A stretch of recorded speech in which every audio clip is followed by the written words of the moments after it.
राज्य शासनाने घोषित केलेल्या पुण्यश्लोक अहिल्यादेवी होळकर कर्जमाफी योजनेच्या अंतर्गत आज दुसऱ्या टप्प्याचे पैसे आपण रिलीज केले, ज्यामध्ये जवळपास 6,36,000 शेतकऱ्यांना 5,086 कोटी रुपये आज त्यांच्या खात्यामध्ये दिले आहेत.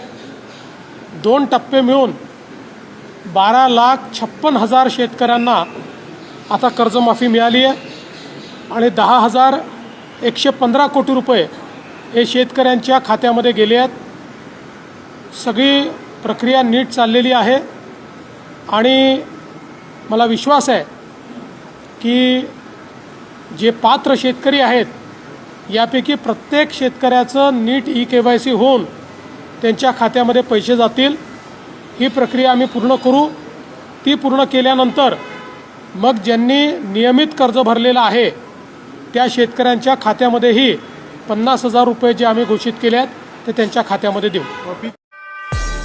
नियमित समाचार अपडेट के लिए महाराष्ट्र केसरी न्यूज के सभी सोशल मीडिया अकाउंट को फॉलो करें.